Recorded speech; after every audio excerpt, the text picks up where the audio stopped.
Alabama walked into Camp Randall and left absolutely zero doubt. Final score was Bama 42, Wisconsin 10. I'm telling you now, this team, I know Nick Saban's not the head coach anymore, but I couldn't help but feel maybe just a little bit reminiscent of those Bama teams. I'll talk about why here in a second, but first things first, make sure you're subscribed right here to the On3 YouTube channel. If you're an Alabama Crimson Tide fan, which we've had a lot of y'all join the show recently, so thank you for that, for subscribing. And if you're college football sicko, we're going to talk a lot about the greatest sport on the face of planet Earth, so make sure you're dialed in. So there's a lot of talk going into the week, right? Hey, Alabama, the USF game, it took them till the fourth quarter to kind of find their footing. The offensive line, this and that, and after all the talking, tied by 30. Tied by 32 to be exact. On the road, national spot, big noon there. Everybody and their mama was tuned in. Probably had the multi-view going if you were watching at home. You had LSU, South Carolina on one screen, and you had Bama, Wisconsin on the other screen. You very quickly turned off the Bama, Wisconsin game because of the absolute just beatdown that it was. And there's been a lot of things said about Kalen DeBoer. Big shoes to fill. Can he fill the GOAT shoes? That's a very tall task. Will he fit in the SEC? Can he recruit at the highest level to win at the clip they expect to win at in Tuscaloosa? And all those things, to some degree, like, those are fair questions. To be honest, like, through 3 games, it's hard to have any real issues with Kalen DeBoer as a head coach and his version of Alabama. I'll say this, though. To me, this team still feels a lot like they have Saban genes. Like, to me, this team still feels like it comes from Nick Saban. Because what have we known from Nick Saban teams? Hey, the sequence of events here is don't play their best football the week before. Some conversation around how you could talk yourself into Wisconsin finding a way to win this one on the road. And then Bama goes out and just absolutely, like I said, bounces back, leaves zero doubt. That's a Nick Saban-ish trait. And so what I think we're seeing here is like the Nick Saban mentality and standards still upheld by some of those guys in Tuscaloosa in that locker room. I have to believe Kalen DeBoer is helping uphold that standard as well, being that he's the actual head coach there. And then you also see that like cut it loose, free, let's just go ball, I believe, kind of mentality that Kalen DeBoer helps bring to the table here. So when I look at this team, man, it feels a lot like they're just on a mission. Like defensively, you hold Wisconsin to 10 points, and is Wisconsin a juggernaut offensively, especially when Tyler Van Dyke goes out of the game, the starting quarterback, pretty early on? No. Okay, like let's be real here. They're not probably going to be a team that scores 40 points a game the rest of the year. But even with that being said, you force 2 fumbles, you definitively win the trenches battle. Like, it was an attitude thing for Bama defensively. You're seeing them play instinctual. You're seeing them play free. Kalen DeBoer mentioned they're playing with a confidence. Like, I think you're seeing that from Bama defensively. So that's encouraging to me, especially for that young group in the back end to play the way they did. But offensively, too, like we said it during the week, felt like Alabama was maybe going to pack a little more within the game plan than they had previously. If you're talking about what Alabama brought into previous game plans against USF and against Western Kentucky, like, they packed the equivalent of like getting ready for barbecue. Casual wear, basketball shorts, t-shirt, probably some slides. That was the equivalent of what they would bring to the table from a game plan perspective.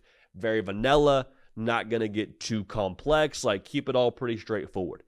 And like I said, this wasn't the situation for Alabama where they're like dressing to impress, get to the governor's ball or something like that. This wasn't the tuxedo of game plans, but it was a little bit more like, hey, maybe we wear the collared shirt. Maybe we wear some khakis. Maybe we bring some nice Nikes to the table here. It wasn't the end-all, be-all of game plans, but I think you could see Kalen DeBoer kind of shift that offense into another gear.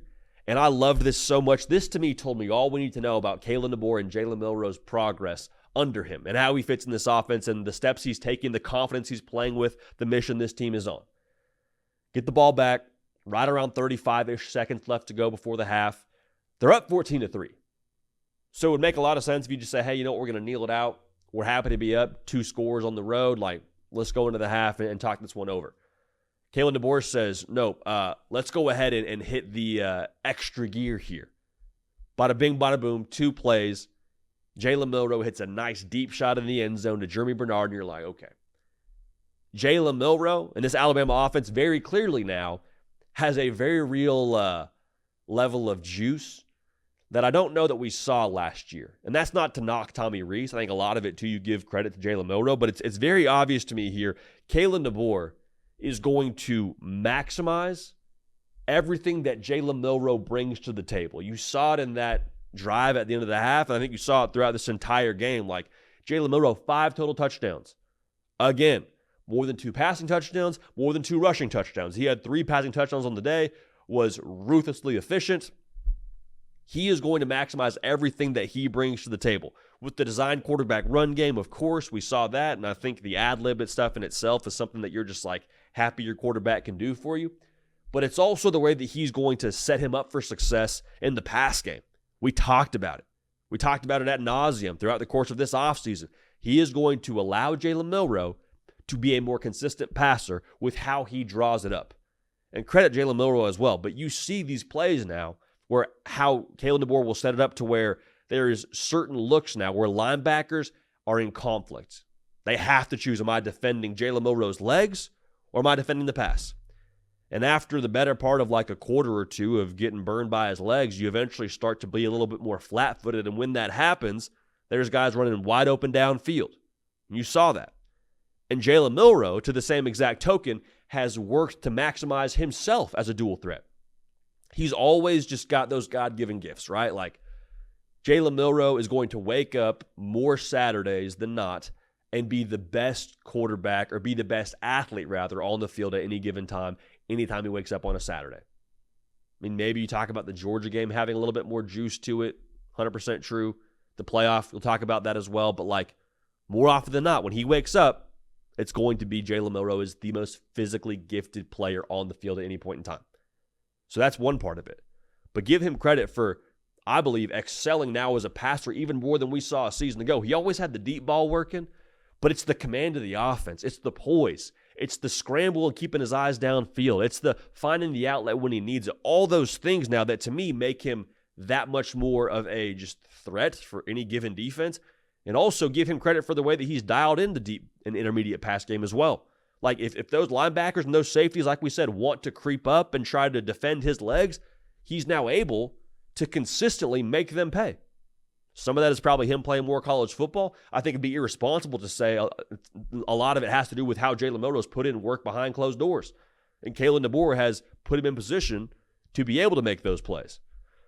So, going forward now, going back to what I said about this team having Nick Saban genes, and I want to make sure I say that clearly. Like, I am not taking anything away from Kalen DeBoer. I think, if anything, you're championing Kalen DeBoer for being able to keep that standard where it's at and empowering these players to uphold that standard, and the locker room itself for upholding that standard. But if we're talking about them having Saban-ish genes a year removed from the greatest of all time, no longer being the head coach in Tuscaloosa, they're going to play their best football in November. And I get they got some time here before Georgia comes to town, and that'll be a massive one. But like, those Nick Saban teams always seem to peak when it matters the most. Conference title weekend, college football playoff time. If this is the building part of the year for Alabama, if they're still starting to trend upward, they're on that roller coaster ride, starting to go up and up and up, I'd be excited in Tuscaloosa. And you probably are already excited from what you saw yesterday in Camp Randall, but like, I think this team is on a mission. I think they're confident. I think they are, again, upholding that standard, but at the exact same time, have a little bit of that cut-it-loose mentality, I think, that Kalen DeBoer empowers this team to play with. And with that much talent and with how they're executing right now, for them to cut it loose, that's dangerous. Very dangerous for the rest of college football. Make sure you're subscribed. Follow me on the socials, at JD Piquel, Twitter, Instagram, heck, TikTok. We're on there too. Let me know what you thought of yesterday's action in Camp Randall. We appreciate y'all. We love y'all. Going to keep this party rolling, and we will see y'all next time. Hey, y'all. Thanks so much for watching. Subscribe to the channel here to make sure you don't miss an episode of The Hard Count. Also, be sure to check out other videos on the On3 YouTube channel.